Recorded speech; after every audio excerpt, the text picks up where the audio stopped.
नमस्कार साथियों, एक बार फिर मैं दीपंकर समझदार, चार्टर्ड अकाउंटेंट, आपका दोस्त और business growth associate. Micro finance business में भी लोन का फ्रॉड हो सकता है, यस और नो?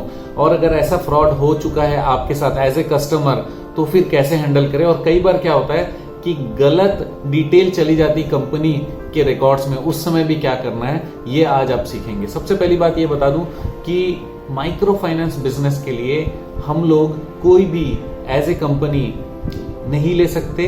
क्या? सिक्योरिटी। इसका मतलब बिना सिक्योरिटी के जो लोन होता है माइक्रो फाइनेंस में वही होता है। लेकिन माइक्रो फाइनेंस में असुविधा कहां पर आती है, ऐसी प्रॉब्लम कहां पर आ सकती है जहां पर फ्रॉड लोन हो? उससे पहले ये जानते हैं कि फ्रॉड लोन क्या है। फ्रॉड लोन का मतलब ये कि सपोज दीपंकर समझदार है, दीपंकर समझदार ने किसी माइक्रो फाइनेंस से कोई लोन लिया ही नहीं है, लेकिन माइक्रो फाइनेंस के जो CIC है उसमें चढ़ा हुआ है, इक्विफैक्स में, एक्सपीरियन में या फिर हाईमार्क में चढ़ा हुआ है कि दीपंकर समझदार ने पैसा लिया है और उसका पैसा नहीं चुकता किया, वो बैलेंस चल रहा है, ओवर ड्यू चल रहा है, उसके कारण जो मेरा सिबिल है वो खराब हो जा रहा है। लेकिन मुझे पक्का पता है कि मैंने लोन लिया नहीं, तो फिर हुआ कैसे?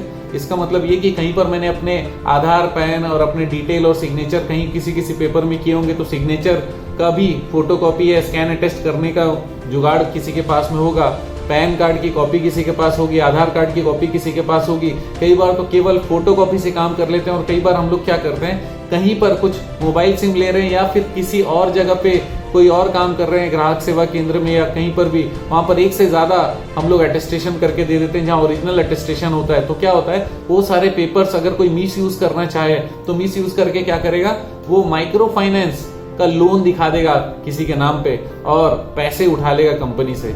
तो फिर उस जगह पे हम लोग बच कैसे सकते हैं? सबसे पहली बात, ये कंपनी ने चढ़ा दिया ऑनलाइन, ठीक है, कोई बात नहीं।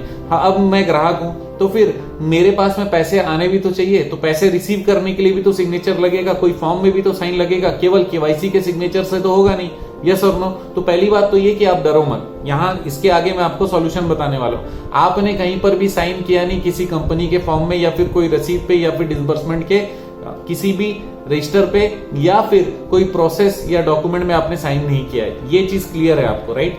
अब अगर उसके बाद भी आपके पेपर्स लगाकर ये सिग्नेचर की फोटोकॉपी कहीं पर एडजस्ट करके अगर किसी ने बनाया होगा, तो सबसे पहली बात ये कि आपको डिमांड करना पड़ेगा कि ओरिजिनल पेपर्स दिखाइए सर, और सबको बताना कि सर ये फर्जी है और मेरे सिग्नेचर को कॉपी किया गया है और ओरिजिनल पेपर्स इनके पास में हो ही नहीं सकते क्योंकि मैंने साइन किया ही नहीं।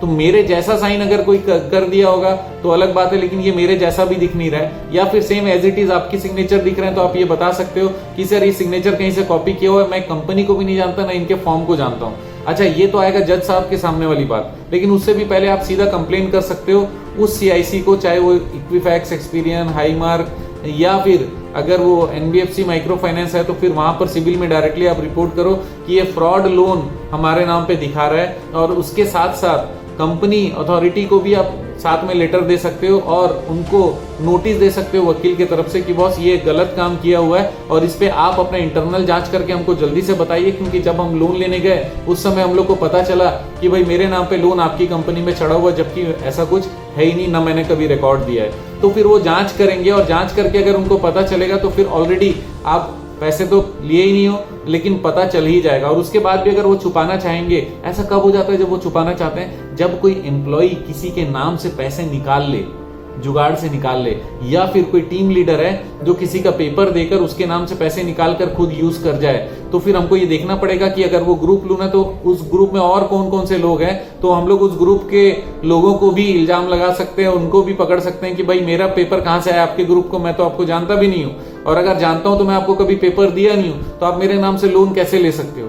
तो सबसे पहली बात ये, पहला स्टेप ये कि आप मना करोगे कि ये आपने किया, जो कि आपने किया नहीं है। दूसरी बात ये, आपने कोई फॉर्म पे साइन नहीं किया, ये आपको क्लियर करना पड़ेगा। तीसरी बात ये, आपके पेपर को गलत तरीके से इस्तेमाल किए गए, ये आपको बताना पड़ेगा। चौथी बात ये, आपको वकील से नोटिस देना ही पड़ेगा। ये चारों पॉइंट जो मैंने बताया, ये चारों पॉइंट और उससे कनेक्टेड सेक्शन 420 दस्तावेज गलत देना और जो सेक्शन लॉ के हिसाब से लागू होते हैं, वो सारे सेक्शन को उसमें एप्लीकेबल करके एक खतरनाक नोटिस दीजिए कंपनी को भी और जो भी जिम्मेदार हैं उनको भी, और जो सिविल या फिर जो CIC कंपनीज है उनको भी, और उस पर रिमाइंडर भी डालिए 15 दिन बाद। उसके 15 दिन बाद फिर से रिमाइंडर डालिए, तो वो समझ जाएंगे कि जरूर इनके साथ कुछ गलत हुआ है। अदरवाइज कोई अपने ऊपर में जांच नहीं बैठाने की कोशिश करते रहता, और ये 3-4 चीजें नहीं हुई तो उसके बाद में पुलिस थाने में भी कंप्लेंट कर दो, और साथ ही साथ में अपने वकील को बोलो कि क्योंकि हमारे इसका सेटिस्फैक्ट्री जवाब नहीं आए या तो जवाब ही नहीं आए तो कोर्ट में तुरंत दायर करें, और कोर्ट में अगर दायर कर लिए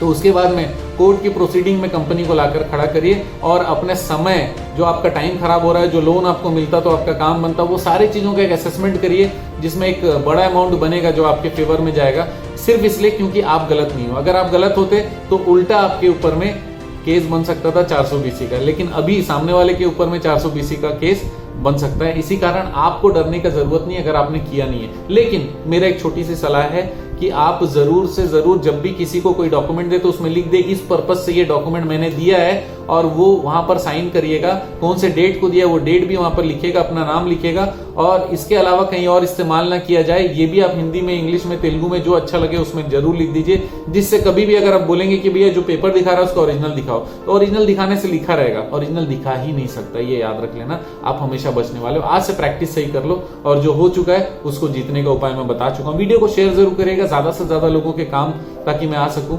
बने रहेगा मेरे साथ। आपका दिन जबरदस्त हो। शुभ।